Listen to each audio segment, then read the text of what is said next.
Ever feel like healthcare is a puzzle? Especially when you're traveling. It's like trying to explain your medical history in a completely new place.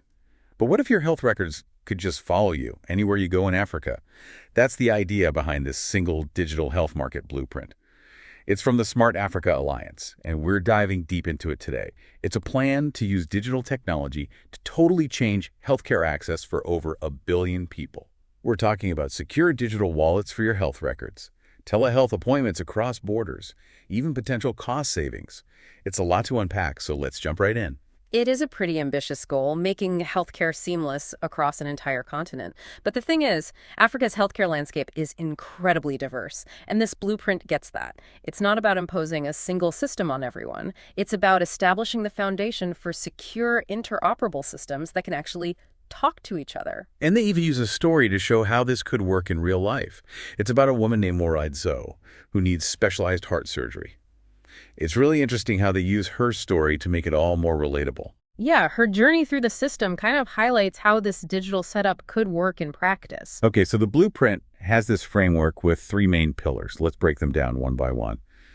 First up, we've got the foundational layers. What's the deal with these? Well, it's all about getting the basics right. So think things like a reliable power supply, internet access that people can actually depend on, and making sure there are enough devices, like computers and smartphones available. Then there's the policy side of things. You need clear regulations for data privacy and security. Oh, and of course, you absolutely need a skilled workforce. Yeah. Healthcare workers who can use these digital tools effectively. It's like building a house. You need a solid foundation before you even start thinking about all the fancy stuff. Right, so it's all about setting the stage. Okay, makes sense. So then what about the second pillar, the operational pillars? This is where things get a little more exciting. We're talking about using technology to deliver healthcare services. So think of mobile apps for booking appointments, platforms online where you can access your medical records, even things like telemedicine for those remote consultations.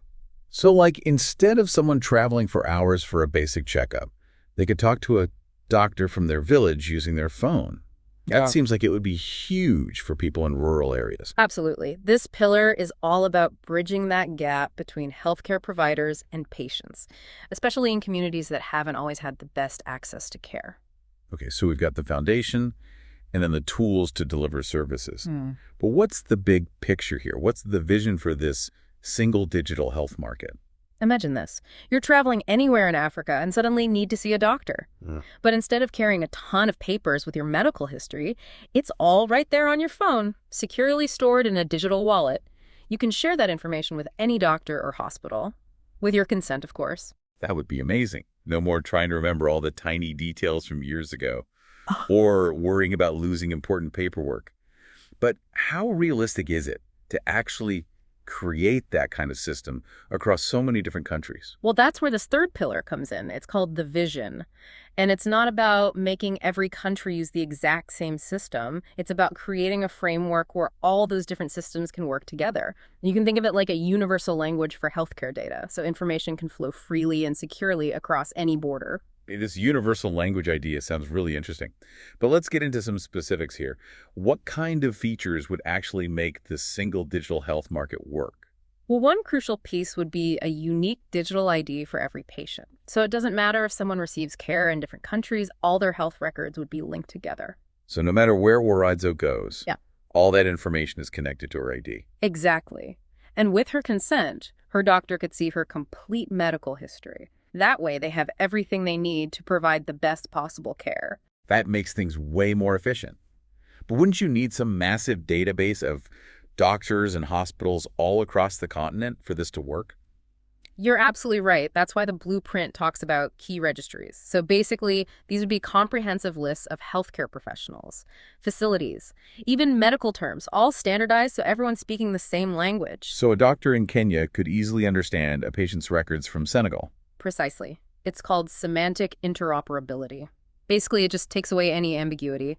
Clear communication is crucial for patient safety. Got it. So we've got the data flowing smoothly. But what about privacy? How do we make sure that sensitive medical information stays protected? That's definitely a huge concern, and the blueprint addresses that directly. It emphasizes strong systems for consent and data access, so individuals have control over their own information. So, like, Waridzo could choose exactly which parts of her medical history to share with each doctor. Exactly. She wouldn't have to hand over her entire file and hope for the best. She's in control. This is starting to sound pretty futuristic. It's definitely innovative. In a good way. Yeah. But how would this kind of system handle something more widespread, like a disease outbreak? Actually, that's one of the strengths of this interconnected system. Imagine there's a sudden increase in measles cases in one part of Africa. Like a public health emergency. Exactly. Healthcare workers across the continent could be alerted almost immediately. They'd get real-time data on the outbreak. So they know about symptoms, treatment recommendations, prevention measures, all in one place. Right. Plus, they could use secure messaging platforms to talk to each other, share best practices and coordinate a response across different countries. So it's like a network of experts working together to contain the outbreak. And because they're all using the same standardized medical terminology, there's no confusion or misinterpretation. Okay, I'm seeing the potential here. This blueprint really does paint a pretty impressive picture of the future of healthcare in Africa.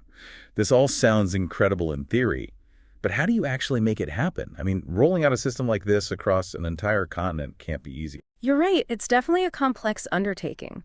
That's why the blueprint suggests a phased approach. It acknowledges that different countries are starting at different points, and they all have different resources available. So it's not like you just flip a switch and everyone's suddenly connected. Exactly. The blueprint actually outlines different readiness phases.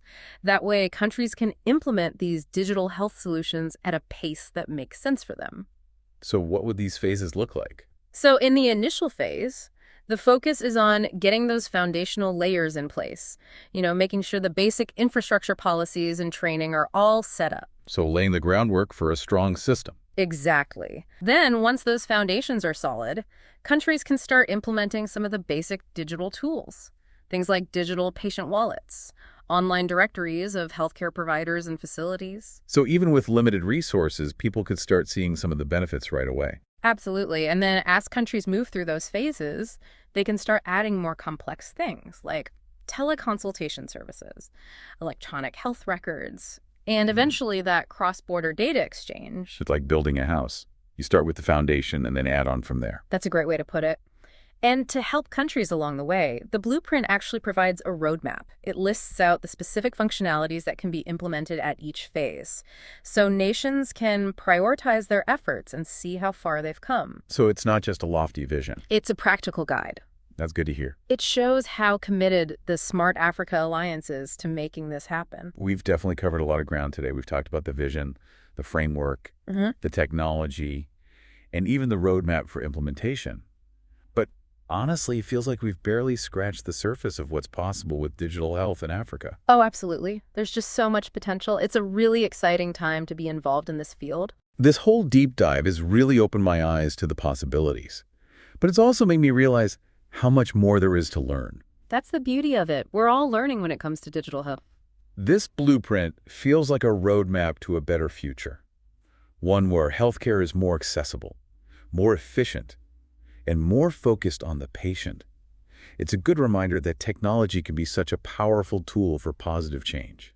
And it's important to remember that this isn't just about technology. It's about people, governments, healthcare providers, tech innovators, even individuals. We all have a role to play in shaping this future. If anyone listening is as interested in this as we are, check out the Smart Africa Alliance website. They have a ton of information about their digital health initiatives and how you can get involved. It's a fascinating field, and it's only going to become more important as time goes on. So stay curious, stay informed, and join us on this journey as we explore the future of digital health. That's a wrap on our deep dive into digital health in Africa. Until next time, keep learning and keep exploring. Okay, this universal language idea sounds really interesting, but let's get into some specifics here. What kind of features would actually make this single digital health market work? Well, one really crucial aspect would be a unique digital ID for every patient. So no matter where they receive care, all their health records would be linked together. So like if Waridzo gets a checkup in Zimbabwe, but then needs surgery in South Africa, all that information would be connected to her ID. Exactly. And with her consent, her doctor could easily access her complete medical history. That way they can be sure they have all the information they need. to give her the best possible care. That sounds incredibly efficient. But wouldn't you need a massive database of doctors and hospitals across the entire continent for that to work? Yeah, you're right, which is why the blueprint talks about these key registries. So basically, these would be lists of healthcare professionals, facilities, even medical terms, all standardized to make sure everyone's on the same page. So a doctor in Kenya could easily understand a patient's records from Senegal without any issues. That's the idea. This semantic interoperability removes any ambiguity. It ensures clear communication, which is obviously super important for patient safety. Okay, I'm with you so far. But with all this data being shared digitally, what about privacy? How do we protect people's sensitive medical information? That's a really important point, and the blueprint addresses it directly. It talks about having strong systems for consent and data access, so individuals would always have control over their own information. So Waraidzo could decide exactly which parts of her medical history to share with each doctor. Exactly. No more handing over your whole file and crossing your fingers. She's in control. Okay, so let's say Waraidzo needs to see a specialist in another country, like for that heart surgery in South Africa. How would that work? Well, her doctor in Zimbabwe could easily search this continental registry of specialists. They could find a qualified heart surgeon who specializes in the exact procedure she needs, all without leaving their office. So they could find the right doctor without any hassle. That's right. They could even set up a virtual consultation before Waraidzo even travels to South Africa. Wait, so she could meet with the surgeon, ask questions, discuss the treatment plan, all from home. Exactly. And since her medical records are securely stored in her digital wallet, they could be shared with the surgeon in South Africa, with Waraidzo's consent, of course. This is starting to feel like science fiction, but in a good way. It sounds pretty amazing. But how would this system handle something more widespread? Like, let's say there's a disease outbreak. Oh, this system could be really helpful in those situations, too. Imagine a sudden surge in measles cases in one part of Africa. Like a public health emergency. Yes, exactly. With this interconnected system, healthcare workers all across the continent could be notified immediately. They'd have access to real-time data on the outbreak. So they'd know things like what the symptoms are, what treatments are recommended, and what preventative measures to take. All in one central place. Right. Plus, they could use secure messaging to communicate with each other, share best practices, coordinate their responses across different countries. So it's like having this network of experts working together. To contain the outbreak as quickly as possible. And because everyone's using the same standardized terminology, there's no confusion or misinterpretation of important information. Okay, I'm really seeing how powerful this could be. This blueprint paints a really impressive picture of what healthcare in Africa could look like. Okay, so this all sounds great in theory, but how do you actually implement something this big? Rolling out a system like this across a whole continent, that can't be easy? No, it's definitely a huge challenge. That's why the blueprint has this phased approach. It recognizes that different countries are starting from different places. Yeah. And they have different resources to work with. So it's not like flipping a switch and everything's instantly connected? Not quite. They actually outline different readiness phases in the blueprint. So each country can implement these digital health solutions at their own pace. Okay, so walk me through these phases. Well, in the very beginning, the focus is on those foundational layers we talked about, making sure the infrastructure's there, the policies are in place, and that people have the training they need. So it's like laying the groundwork for a really solid system. Exactly. And once those foundations are strong, countries can start adding in those basic digital tools.